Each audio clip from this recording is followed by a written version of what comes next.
హరి ఓం ప్రియపుత్రి పుత్రులారా, ఈ 300 నైట్స్ 300 మంది యోధులు జగజ్జేత కావాలనే ఒక నపుంసకుడు, ఎందుకంటే కుట్రలు పన్నేవాడిని యోధుడని ఎవరు అనరు, నపుంసకుడనే అంటారు.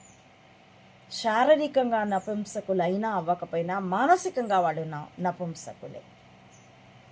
అటువంటి అలానే శారీరకంగా నపుంసకులైన వాళ్ళలో చాలామంది నాకు ప్రియపుత్రికలుగాను ఉన్నారండి. నేను వాళ్ళని చాలా గౌరవిస్తాను, చాలా ప్రేమిస్తాను. ఈ మానసిక నపుంసకుని మాత్రం చాలా అసహించుకుంటాను. అందులో ఇప్పుడు ఈ కూటమి కూడా ఉన్నది. చంబాలు, ఊగుతూ వాగే పీకేలు, ఆ మెగాలు, మోడీలు, వీళ్ళంతా మానసిక నపుంసకులే. ఈ సినిమాని అంతర్జాతీయంగా విడుదల చేస్తే సూపర్ డూపర్ హిట్ కాబట్టే ఇప్పుడు ఇది ఉచితంగా లభ్యం కావడం లేదు కూడాను. ఒకప్పుడైతే సీడీలు విస్తారంగా దొరికినాయి. ఈ సినిమాలో ఉన్నటువంటి కంటెంట్ని ఎదుర్కోలేక మీట్ ద స్పార్టన్స్ అంటూ స్పార్టన్ల మీద బూతు బిఎఫ్ఏ ఇచ్చారట. ఆ సినిమా గురించి నా ఈ వీడియో టెక్స్ట్ మ్యాటర్లో ఎవరో అంటే నేను ఇంకా చూడలేదండి, చూస్తాను సేకరించి అంటే మరొకరు కాదు, ఒకళ్ళిద్దరూ హెచ్చరించారు. మేడం, అప్పటికి మేడం అనేవాళ్ళు, గృహిణిగా ఉన్నాను, లెక్చరర్గా ఉన్నాను కాబట్టి, అమ్మ మేడం మీరు చూడొద్దు, అది చాలా ఆశ్చర్యకరమైన సినిమా అని చెప్పారు. దాంతో మేము మా కుటుంబం ఎవరూ చూడలేదు, కానీ వినున్నారు పరమ భూత్ అని.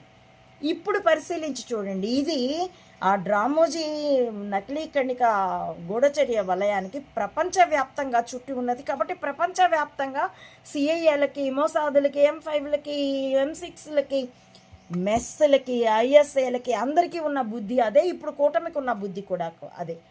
ఏ వీడియోనైనా సరే అందులో ఉన్న సత్యాన్ని మాట్లాడరు, కంటెంట్ని మాట్లాడరు, కంటెంట్ ప్రెజెంటర్ని బూతులు తిడతారు.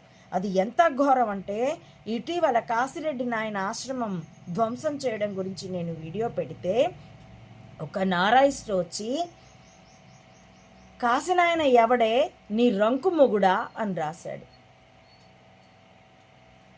నన్ను తిట్టుతున్నారు, లమ్ అంటున్నారు. అది వాళ్ళ తల్లుల సంస్కారం, ఆ తల్లులు వాళ్ళకిచ్చిన సంస్కారం, తల్లుల శీల రాహిత్యం. అలాంటి లమ్లకి ముమ్లకి పుడితేనే ఇలాంటి మాటలు వస్తాయి, ఆడకైనా మగకైనా. ఆ ఆడది కూడా అలాగే లమ్ము ముమ్ముగాను శీలరాహిత్యంతో ఉంటుంది, అశ్లీల భాష వాడుతుంది. ఇప్పుడు చాలా పార్టీల్లో అలాంటి వాళ్ళు చాలామంది ఉన్నారు.